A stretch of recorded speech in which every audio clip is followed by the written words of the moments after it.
Alhamdulillah, wassalatu wassalam ala Rasulillah. All praise is due to Allah, and may Allah's peace and blessings be on the last messenger of Allah. The purpose of life represents a question which all human beings ask themselves at some point or points in their lives. Why am I here? What is my purpose? What is this life really about? For the majority of human beings in the world, that question is understood as, why did God create me? For most human beings, they believe in God. And so the question of purpose goes back to God. For what purpose did God create me? For a minority of human beings, a very small minority,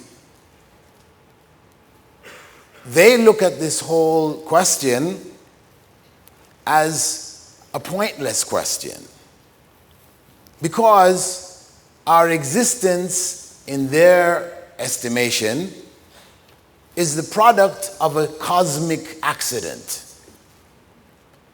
So the whole concept of God for them is the result of a global delusion. Human beings all around the world are deluded by this idea that there is a God. It is of our own making. So to them, belief in God is irrational, it's illogical, and it's based on blind faith. However, the reality is that it is just the opposite. The belief in God is rational, it's logical, and it's not based on blind faith. For some people, yes, it may be, but that belief is, in fact, in agreement with human intellectual reasoning, and it is the opposite, the denial of God's existence, which is irrational, illogical, and based on blind faith.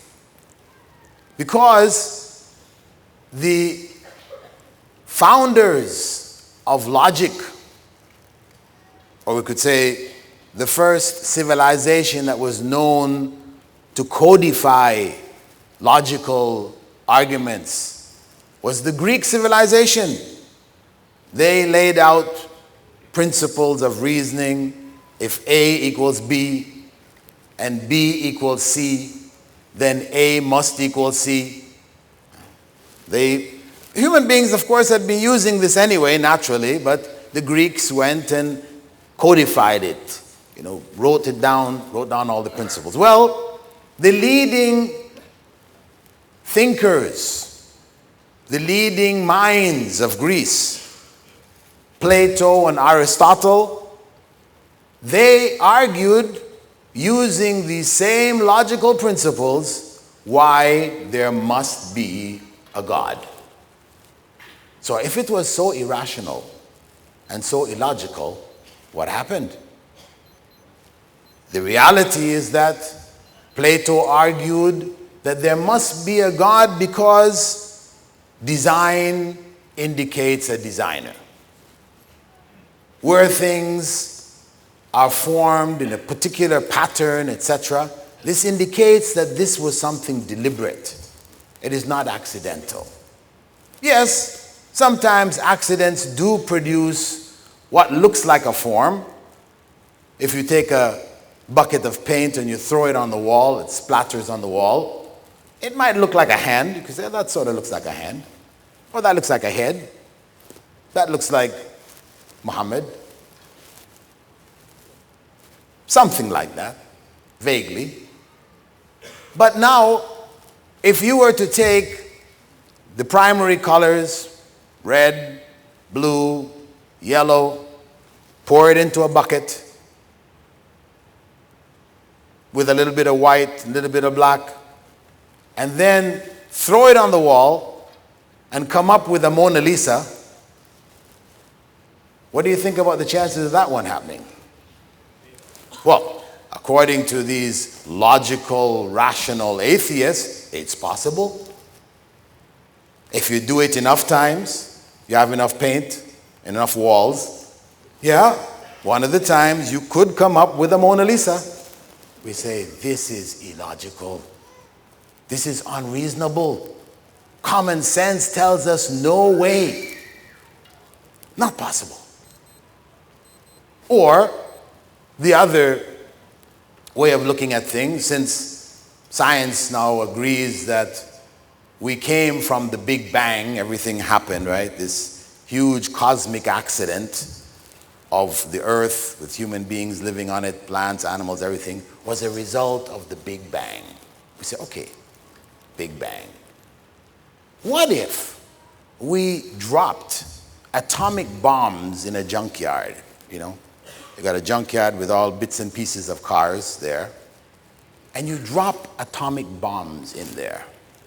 What are the chances of an atomic bomb dropping in that junkyard, exploding, and out rolls a Rolls Royce? Engine purring, the door open for you to just step in and drive away. What's the chances of that one happening? For the atheist, it's possible. You know, anything's possible. If you give enough time, you make enough attempts, anything can happen. We say, are you serious? Are you rational? This is their argument. So, as a result of that, the vast majority of human beings have always believed in God.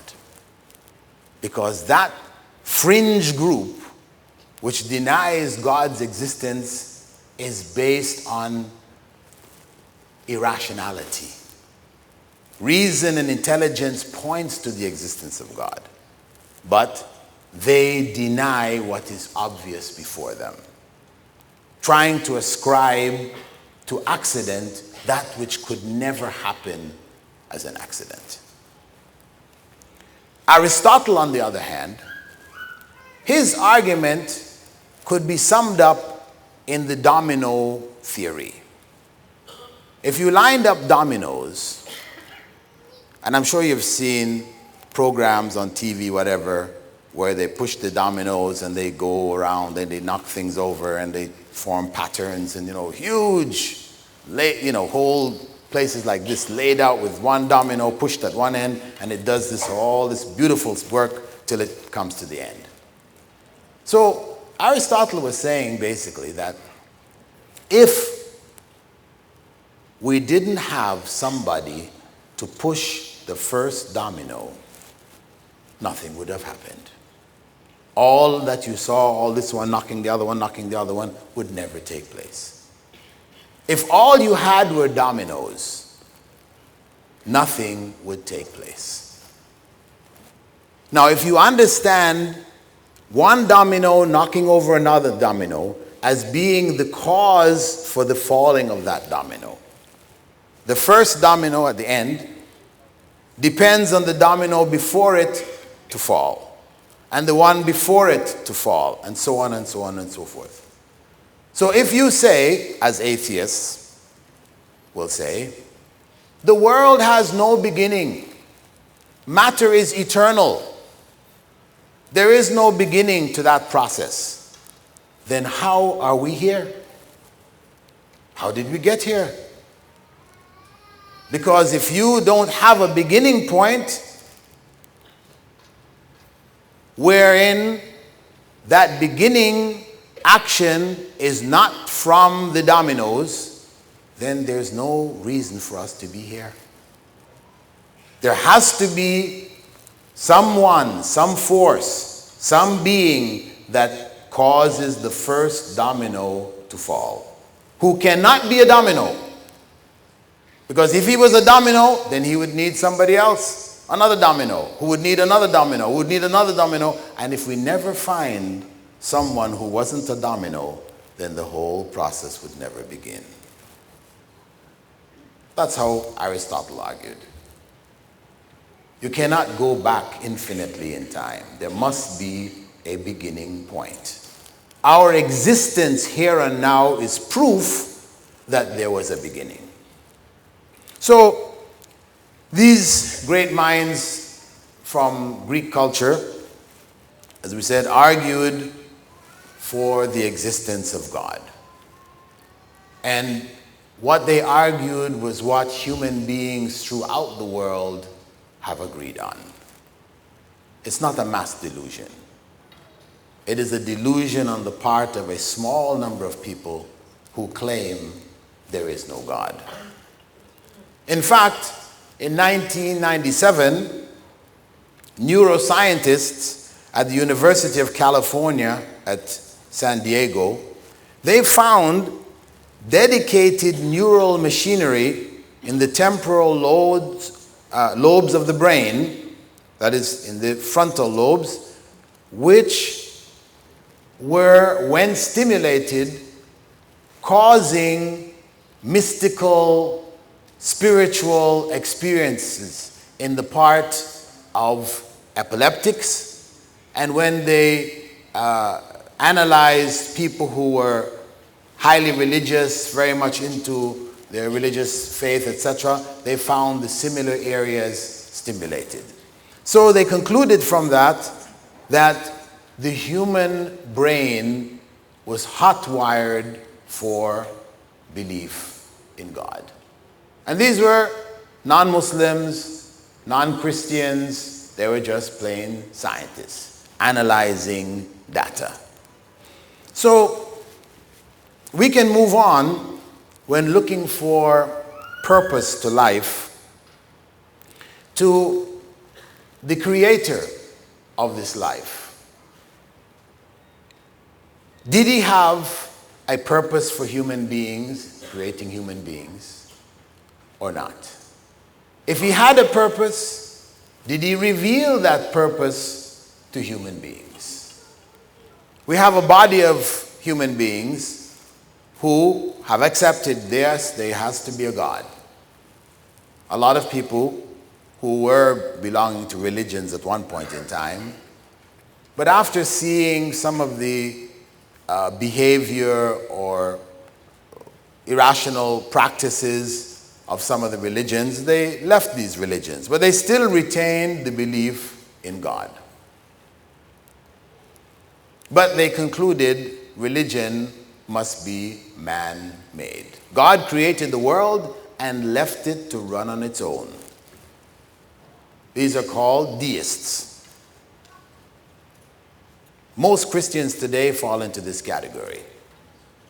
They used to go to church, but when they didn't find answers in the church, they still believed in God because it made sense, but the church didn't make sense. So they ended up in this category. The question is, if God is the supreme being, and with that being also the supreme intelligence in this world, we recognize in human behavior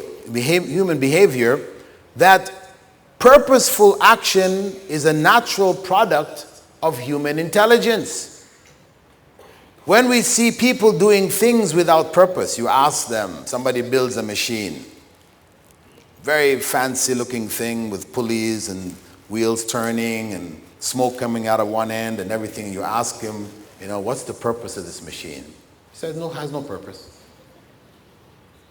We look at them and say, what happened? Why did you do it? Just like that. We're going to think there's something wrong with this person. It doesn't make sense. You're going to go to all that effort to produce something which doesn't do anything. It has no purpose behind it. No, this is People, usually people like this, we call 911, come take this guy away. He comes knocking on your door and you ask him, hi, who do you want to see? I don't know. Why are you standing on my door? Not sure. How did you get here? I don't know. 911, please. Person without purposeful actions, we say he's lost it, he's mad, he's insane. We put him away in hospitals. So if we recognize that for human beings, this is unacceptable behavior, then to attribute to God that he would create this world and just leave it to run on its own, no purpose behind it, etc., that is to attribute to the Creator ignorance, foolishness, nonsense. That doesn't make sense. Now, if one says, okay, yeah, there is a purpose, but he didn't tell us. Well, come on. He didn't tell us. Then that's like a formula for disaster and chaos. Would we ever find our way if God didn't tell us? Of course not. If you sent your kids to school and you didn't tell them what they're supposed to do at school, what do you think is going to happen? They're all going to just march into classroom, sit down, and wait for the teacher to come? No way. They'll go straight to the playground, get on the swings, the slides, have a good time until somebody says, hey, you're supposed to be in the classroom. Somebody has to tell them what they're supposed to be doing there. So otherwise it's chaos. Businesses don't work like that. You set up a company, you hire people to come work for your company, but you don't tell them what they're supposed to do. How successful is your company going to be? So we understand that the need to tell what the purpose is real, and therefore any intelligent being who sets up a system must inform the members of that system what their purpose is. Now, that purpose, revealed by God, came in the form of what we know today as religion. The purpose of life was explained there, and what human beings are supposed to be doing in this life was explained. However, it became confused. In time, it became confused. So people looking around trying to figure out purpose, they kept running into different explanations and arguments, whether they look at Hinduism or Buddhism or Christianity, etc. They had difficulty finding what really is the purpose. If you ask Christians, what is the purpose of life? Most will say, I'm not sure. I think it has something to do with Jesus. You ask most Jews, what's the purpose of life? They say, not sure. I think it has something to do with Moses. And so on and so forth. You ask around, you don't find clear answers. Can you show me in your scriptures? Some people say, well, it's because of this or it's because of that, philosophers, etc. But then you say, show me in your scriptures where it says this. Well, that's just what I think. Individual opinions. But where purpose is a product of individual opinions, we have these individual opinions clashing with each other. How does human society find direction? There needs to be clarity. What we find when we look in the Quran, the final book of Revelation according to Muslim belief, we find in there clear statements. In the 51st chapter, verse 56, we see God stating, وَمَا خَلَقْتُ الْجِنَّ وَالْإِنسَ إِلَّا لِيَعْبُدُونَ. I only created the jinn, spirit world, and humankind for my worship, to worship me. The purpose is clearly defined, that of worship. Not worship because God needs human worship, but worship because human beings need to worship God. However, when we speak about worship, people in general tend to think of worship as something you do in the temple or the mosque or the church or the synagogue, whatever, at specific times in the week or in the year. Whereas the true concept of worship is living one's life in accordance with the commandments of God. So worship includes everything that a person does from the time he wakes up or she wakes up in the morning till the time they go to sleep at night. The specific acts of worship which are prescribed by God, that is, they are to help human beings be conscious of God throughout their daily lives. So worship in Islam fundamentally involves consciousness of God. It's a goal. The goal of worship is to heighten and to develop the human being's consciousness of God in his or her life in order that they would live righteous, wholesome, and good lives. So, from the Islamic perspective, this message was given to Adam. It's not something new which Prophet Muhammad, may God's peace and blessings be upon him and upon all of the prophets that he brought. It's not something new. It is a revision or a reviving of the original message. A message which was brought by Jesus, but which got garbled after his time.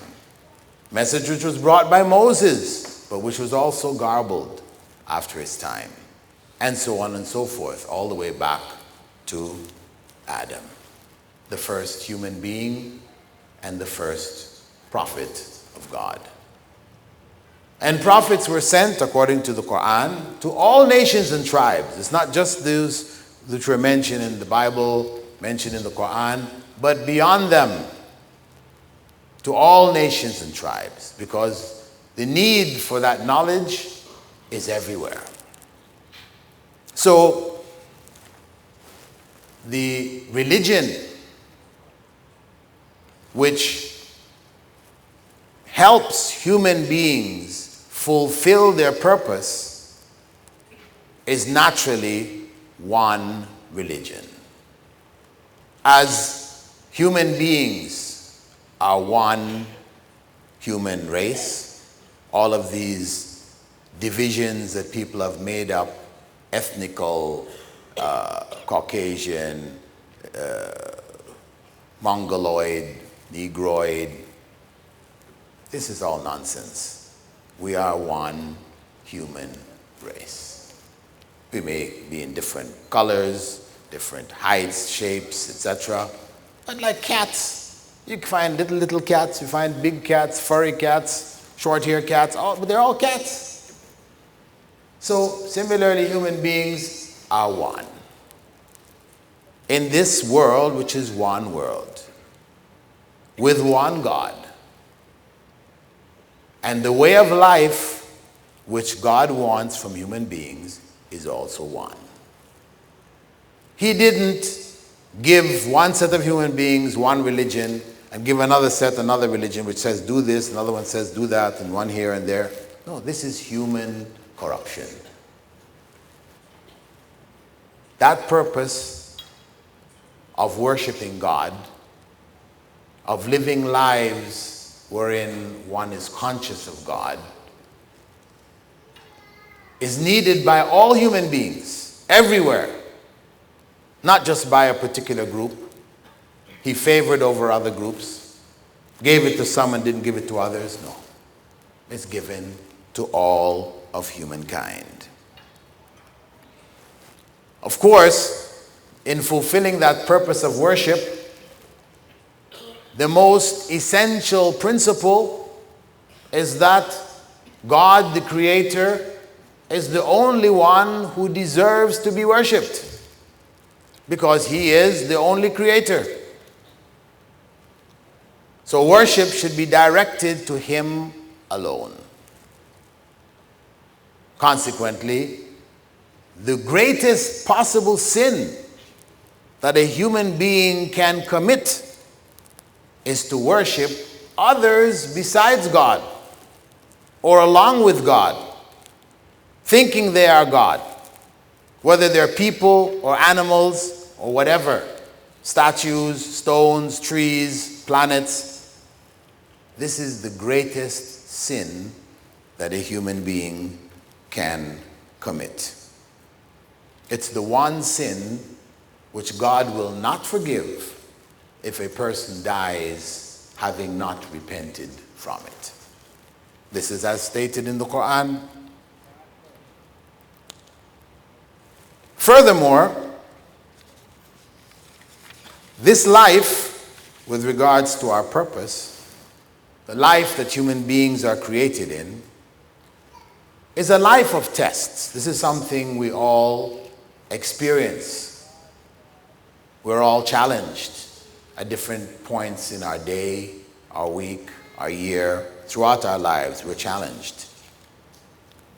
And these tests and challenges are ultimately for our own spiritual growth and development. It's not because God likes to make things difficult for us, to create difficulties and problems in our lives, etc. No.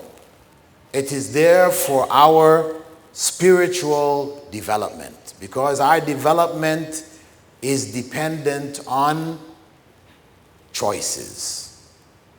This is what makes us unique out of all of God's creatures. We have choices. We can choose to do this, or we can choose to do that. And in this choice, we choose between right and wrong, what we believe to be right and wrong.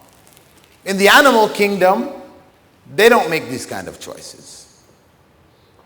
When a lion sees a deer, he jumps on the deer and eats it, devours it.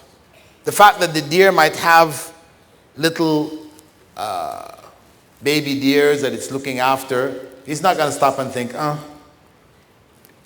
should I be merciful?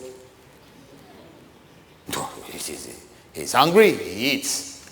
Human beings, they stop and think, oh, that deer has got young ones. If I kill the bigger one, the young ones may not have somebody to take care of them, etc. So we make choices like that. The animal kingdom doesn't. So this life involves these series of choices. And in everything that we have in the life, there are tests for us to do the right thing. Tests so that when we do the right thing instead of the wrong thing, we grow. This is how we grow spiritually. Whenever we make the right choice over the wrong choice. So, for example, the Creator has made us on different levels economically.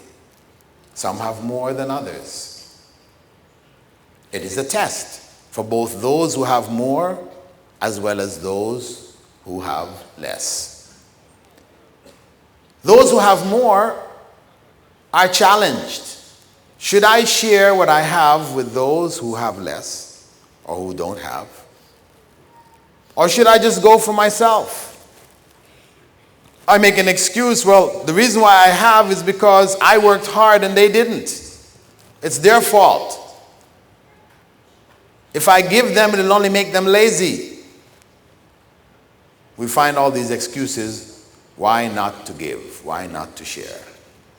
That's the failure. When we reflect on God and we realize and accept that we have more because God gave us more. It's not simply because we work so hard. Because if the richest people in the world were the richest because they worked so hard, then what about the people who actually really work hard? Who from the time they wake up in the morning, they're out in the fields, plowing the fields all day till the night, they just, finally go to sleep. That's their day, working really hard. What happened to them? They're not the richest, yet they were working so hard. Well, the other person will say, well, I'm working hard mentally. Right? It's mental hard work that counts. Well, again, there are other people who are working much harder than you mentally, and they don't have what you have. You happen to be born in that family. You happen to go to that school. You happen to find that job. All of this is not by your choice. You can say, it's by my good luck. There's no such thing as good luck. This is the destiny of God. What you have is because God gave it to you so that you would share it with others and grow spiritually. Because truly, in all of our societies, no matter where we are, the person who is generous is always respected. We have to say, that's a good person. We see that that is a higher state. To be benevolent, to share with others. Well, it's for everybody. It's not just for them. We all have, each and every one of us has more than somebody else. So we all need to look into our own lives and see where we can help others, we can share with others, because it's God who has put us on these different levels. And he put us there for a reason. There is a purpose behind it. If we wake up and recognize it, then we benefit and we grow. If we don't, then we lose that opportunity and we sink in this world. Because of course the life today is focused on material existence. Those who look at life as being this big accident, they say, well, it's just about enjoyment. That's why you find some people when they get real sick, they want to commit suicide. There are people who have petitioned to governments to give me the right to commit suicide. Why? Because life is not happy anymore. It's not pleasurable anymore. So life is supposed to be a happy life. So unless it's happy, it's no good. That's because we're looking at things from a purely material perspective. And when we look at things in that way, you know where we end up? We end up in all of the corruption that's out there. The corruption, whether it is from drugs, whether it is from pornography, pedophilia, all of these channels are channels for enjoyment and pleasure. But these are destructive whenever we've made this world our goal. That our purpose here is just to accumulate as much of it as we can. Then the product of it is corruption. And that's why we see some of the people who are supposed to be the happiest people in this world, they have all that we seek. They have the wealth, they have the places, they have the cars, they have the yachts, and their life seems to be so perfect, yet we find them killing themselves, committing suicide, committing mayhem. Their families are dysfunctional. We say, why? Why? Because when we make our purpose here focused on that material side of life, we have no way to go. We cannot grow. We have lost, really, what we are supposed to be here for. So, we have to look at these tests in life as a means for our own spiritual growth. For those people who didn't have what the others have, we are also being tested.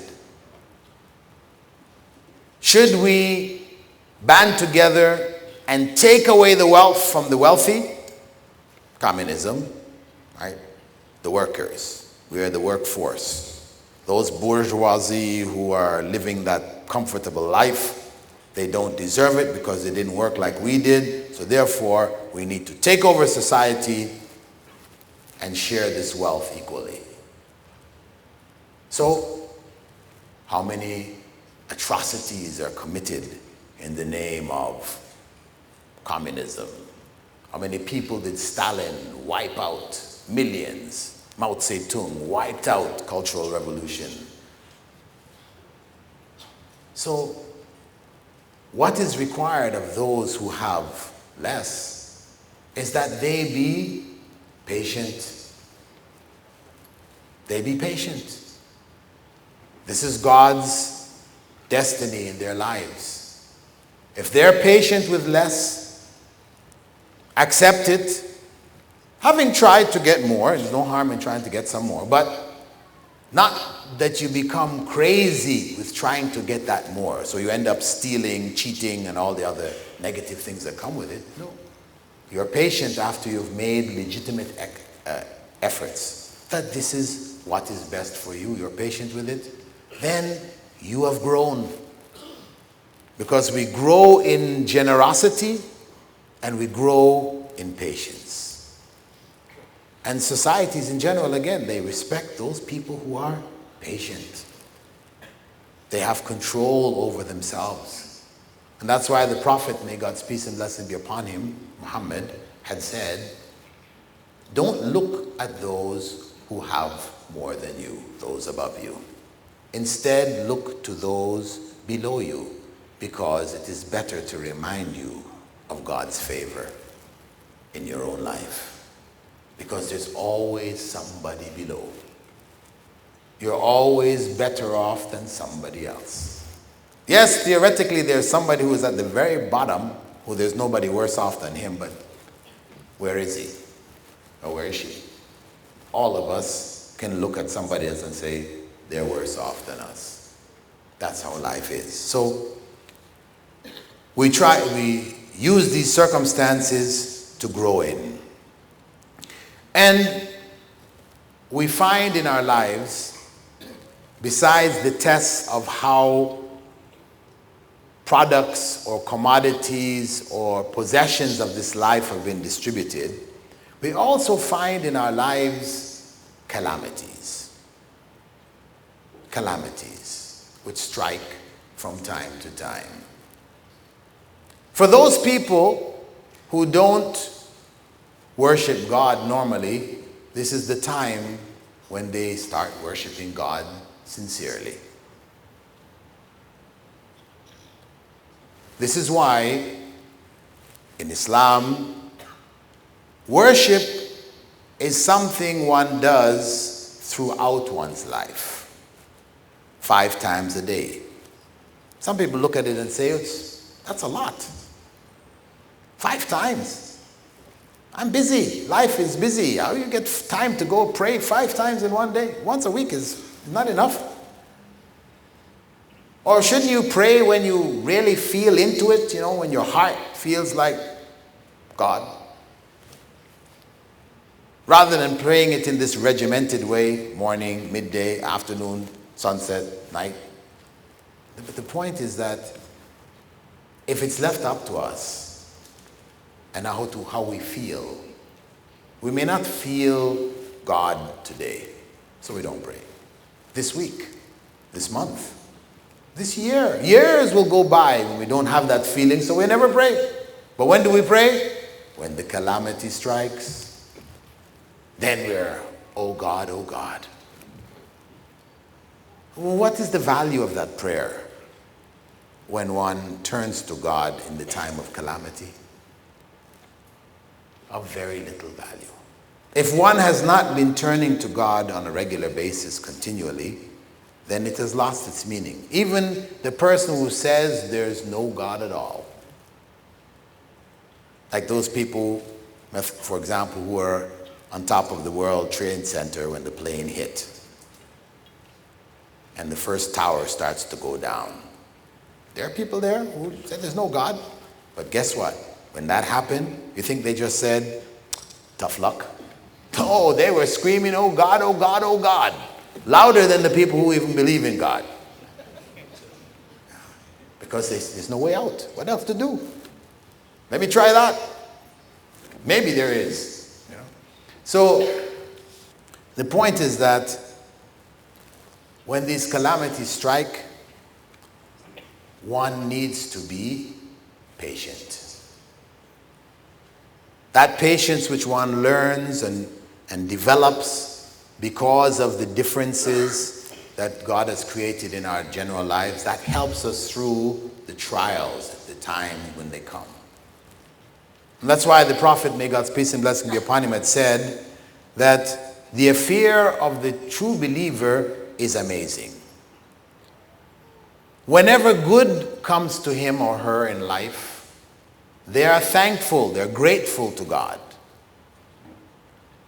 and they are rewarded for what was given to them.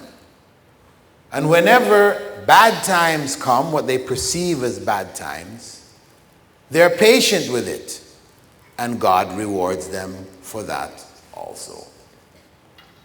So it's a win-win situation. Whether calamity, whether success, they are on an even keel. They're able to handle the variations in human life. Also, calamities serve as a reminder. You know, sometimes, many of us, we say we believe in God, but we get distracted with daily life. Things just has us so busy we don't even have time to give to God, so to speak. When the calamity strikes, it's also a wake-up. Hey, I need to get back on track. If we take it that way, then we have benefited and we have grown. We've gotten back on track. If we don't understand it that way, then the calamity for us then becomes punishment. We suffer, we might scream, cry, etc., but it's punishment. So when trials come in our lives, we determine ultimately what it is for us. Is it a benefit by which we grow closer to God? Or is it a punishment for having strayed away from God? Or is it a reminder to get back on track and repair our links with God? Also, calamities expose those people who claim to believe in God, but when the trial comes, we see their real face. When the trial comes and the person asks, why me? Why did this happen to me? And this is one of the big reasons why people end up going into atheism. Where calamity strikes, they have no explanation as to why, so they say there can't be a God. A lot of times when I talk with people who are atheists, that's what they usually come back to. You know, I had Aunt Mary. She was a wonderful woman, used to do so much good and help everybody and everything, and then one day she's walking across the street and a big lorry came and hit her, bam. Why? Why her? There's so many evil people out there, why isn't it hitting the evil people? So don't have an explanation as to why her. There can't be a God. Where's the fairness in all of this? So for them, the presence of evil in the world is proof that there is no God. You'll hear this often. Where did the evil come from? If there is a God who is all-powerful and is a merciful God, a good God, not an evil God, then where did all this evil come from? That is the question they raise. Of course, reality is that everything that happens ultimately in the world is by the permission of God, no doubt. And what God has permitted, no matter how evil we might see it, there is a good aspect to it that we can't see. Sometimes we see it later on. Sometimes we see it a long time on. Sometimes we see it shortly afterwards. How many times has something happened to us and we said, terrible. Why did that happen? A couple of days later, something else happens. Because of that, we say, that was a good thing. 2 days before, I thought it was horrible. Today, it was a good thing. We all experience that. And these are the signs. That even though something may be there which takes place, which we think is not good, we can't see any good in it, the fact that we can't see good in it doesn't mean there isn't good. All it means is that we can't see the good. We don't have the knowledge to be able to see the good. But what happens is that people conclude, since I can't see good, there can't be any good. So usually after some discussion like this, somebody will say, well, what about the tsunami? Where is the good in the tsunami? Okay, so I can't tell you where the good is in the tsunami, but does it mean there's no good simply because I can't tell you? We have enough things in this world wherein we accept some bad for greater good. To let us know that simply because we can't see the greater good doesn't mean there isn't any. For example, when we take our child for the first time to the dentist, they have to get a filling. And the child, we prepare them for the dentist. The dentist is a nice guy. He's got this long white coat, he's going to give you some candy. He's a nice guy. So the kid comes in happy, nice guy, candy, until the drill hits their tooth. And they're screaming. As far as they're concerned, this guy is a bad guy. Next time you have to take him to the dentist, you're going to have to fight to get him out that door. You can't convince him that what is happening in the dentist's chair is a good thing. He can't see the good in it. All he knows is the needle that went into his gum and the drill that went into his tooth. That's all he can see. But it's because he couldn't see the good in it. Does it mean there was no good? So, this is the nature of our lives. Ultimately, God is good, and He has created us for good. And our purpose here is to worship Him throughout our lives in order that that good would be manifest in our lives. Through His mercy, through His love, through His grace, His forgiveness. All of these characteristics are manifest in our lives when we are conscious of God and we act in accordance with the way that He has prescribed for us. And this world in which we live, the world has been put there for our benefit, for our use. As the Prophet, may God's peace and blessing be upon him, had said, the world is beautiful and green, and Allah has made you governors over it to see how you will act in it. We have a responsibility to the world, to the environment, etc., to look after it. We are governors. We use it and take benefit from it. Those people who say, well, the animals, we shouldn't eat them, let's just eat vegetable things, let's all be, vegetarians. Why eat those animals? So God gave them to us. He gave us teeth which are for eating meat type things. were we only to eat vegetable matter, then we would have just had molars in our mouths just to grind it up. But he gave us sharp teeth in the front for a purpose. That's to eat meat. So either you're saying, well, God gave us something which is of no benefit to us, really not good for us, which is not logical or reasonable, or you have some kind of hidden agenda. And of course, those who are against the eating of animals, originally, it comes really from the belief of some people in what is known as reincarnation. There is a belief system which teaches that, depending on how you are in this life, you move up the ladder of living existence. If you're bad, you go down the ladder. So if you're not a good person in this life, maybe next time you wake up, you'll be that chicken. The same one you wanted to cut his head off, that was you. So when you have that level of belief, then you want to save all the chickens, right?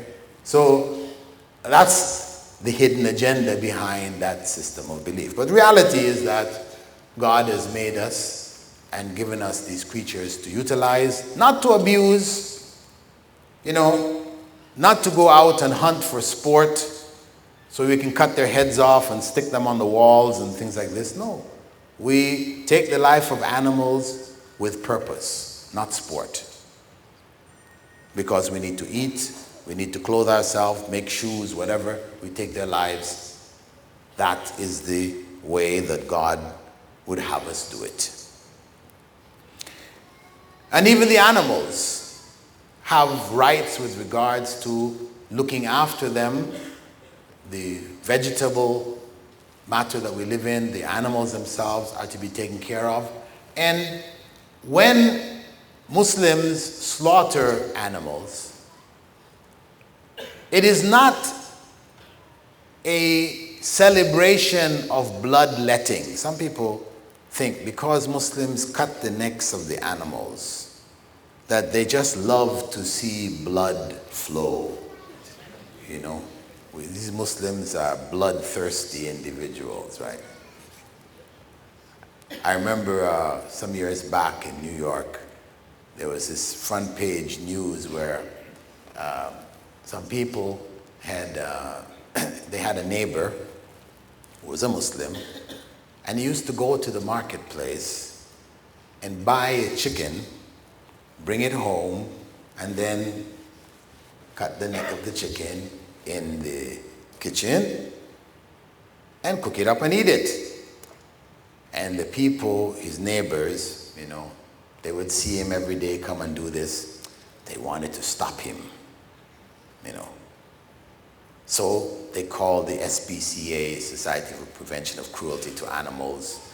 And the Friday when he came home with his chicken and he's inside, the door bursts in, they come rushing in and grab the chicken away from him. Photographs of this in front page. They saved the chicken from this Muslim terrorist. Of course, this manner of killing the animal is one, when you actually analyze it and look at it properly, it is one which takes the life of that animal in a very natural and easy way. The blood vessels, jugular veins of the animal are cut while it's still alive, and the blood flows out, and with the flowing of the blood it gets weaker, and dies. A gentle process. We look at what is the alternative in the West. They put these animals on conveyor belts. Then they dip their feet in water and they electrify the water. So all the animals, they're unconscious, and then they chop their heads off. They say, see, we cut their head off while they were unconscious. But you just zapped them with electricity before that. That's not a nice thing.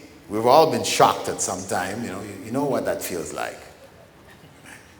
Or for the bigger animals, they have the deadbolt guns, which has a piston in it. It hits the animal in the side of the head, knocks it unconscious. Then they string it up and they cut the neck. They say, "Yeah, see, it's unconscious when you cut the neck. You guys, you fight the animal down and you're cutting his neck."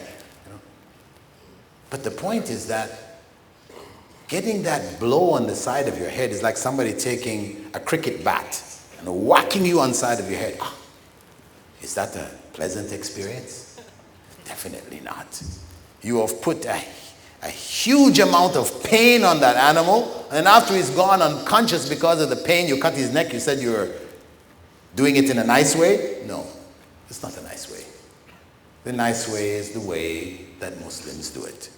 They cut the neck while the animal is alive, and in this way, they are treating the animal in a humane way. So,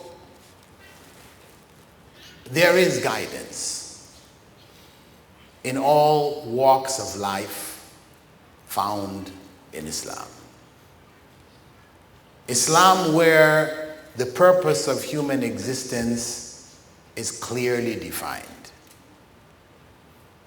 We are here in this world to worship God.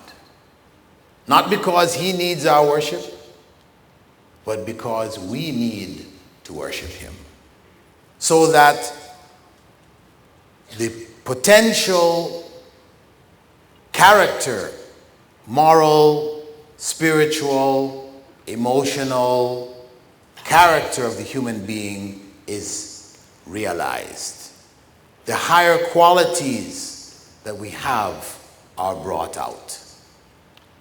And this comes ultimately with the remembrance of God. And that is why throughout the Quran, when you read about the different practices that Muslims are required to do, it always goes back to consciousness of God. This month of fasting, which is around the corner, is all about being conscious of God. Conscious of God so that our actions would change, that we would become better people. But in order to achieve that, it must be done in the way which was prescribed. And when I say that as advice to the Muslims in the audience. Ramadan will begin day after tomorrow, actually tomorrow night. We begin probably Taraweeh, the night prayers, and we begin that month of fasting. That for us to realize our purpose in terms of closeness to God in this month, we must take on fasting the way that it was prescribed.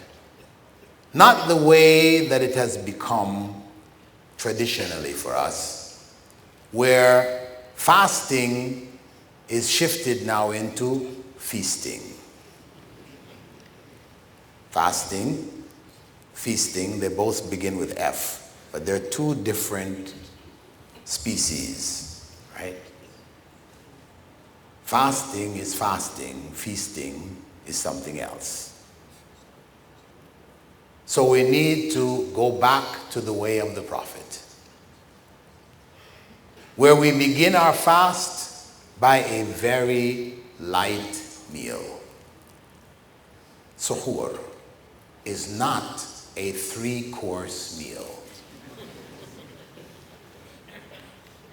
Because that 3-course meal only fills us up, then we spend the rest of the day digesting the food till just before sunset. Digestion is complete. Now it's time to break the fast. This is something else. Yes, the letter of the law has been fulfilled. We didn't eat between dawn and sunset, but we really didn't fast. We really didn't fast. So I do advise our brothers and sisters here to stop for a minute and try to make this Ramadan a different Ramadan.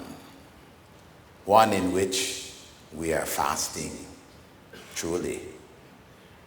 One in which we feel hunger because we are fasting properly. When one feels hunger because you're fasting, having chosen to fast, then we can better appreciate those people, like in Somalia now, who are starving to death or dying, not because they chose to fast, but because they have no food to eat. That fast would motivate us to want to share what we have with them. Different from us watching on television these people, in this destitute situation as we take a nice bite out of a chicken leg and, while feasting, the impact is different. So let us try this Ramadan to really fast. Fast so that at the end of the month, we can feel a difference. We come out of Ramadan feeling that this was what I was supposed to be doing, which I haven't been doing for so many years because I didn't know any better.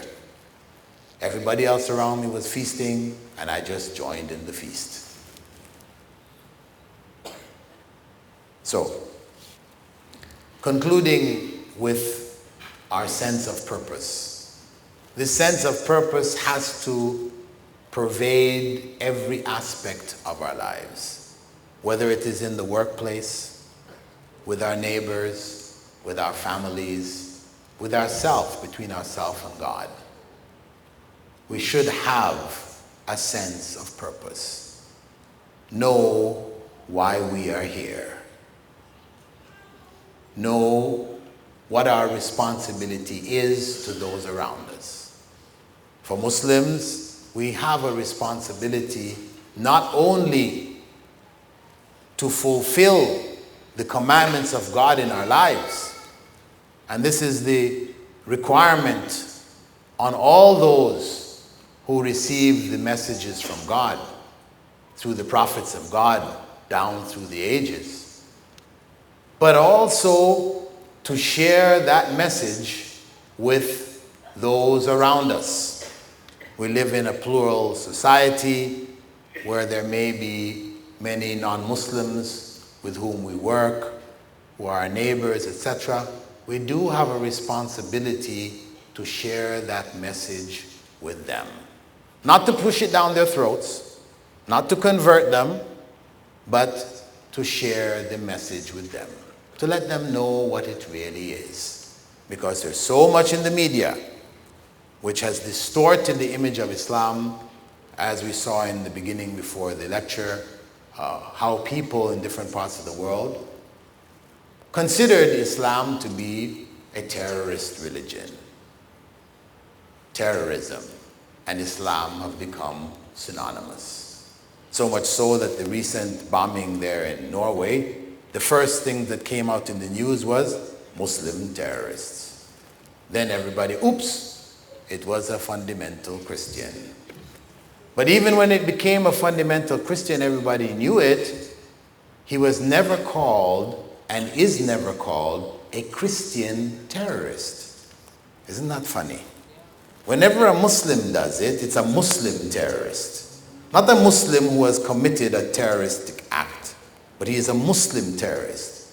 But none of the newspapers will refer to that individual as a Christian terrorist. This is deliberate. So we have to change that understanding through our own implementation of Islam in our lives, knowing Islam ourselves, being able to distinguish between our traditions, our customs, oftentimes which have nothing to do with Islam at all, but just that is the custom of the people of this area, etc. And people from the outside, they can't distinguish between what is Islam and what is custom. They see us who are supposed to be Muslims doing these things, they assume that's Islam. So we need to clean up shop, clean up our homes, put these customs and traditions aside, which present a negative image about Islam to the world, so that the truth can become clear and available to people. People can realize their purpose, that of worshiping God, and find their way through the teachings of Islam to live lives which are in accordance with the commandments of God, as taught by Adam, who was the first human being, first prophet of God, first Muslim. Because a Muslim is one who submits his will or her will to God. Not a follower of Muhammad specifically, but any follower, true follower of any of the prophets of God, they're all Muslims. And that's what brings the whole of humankind together. So, with that, I will conclude the presentation, reminding you that we do need, whether Muslim or non-Muslim, we do need to stop for a minute from our busy schedule, busy lives, and think about why we are here. And come to some conclusions, and then act on those conclusions. May God bless you all, and I'll give you an opportunity now to ask some questions if you'd like to ask.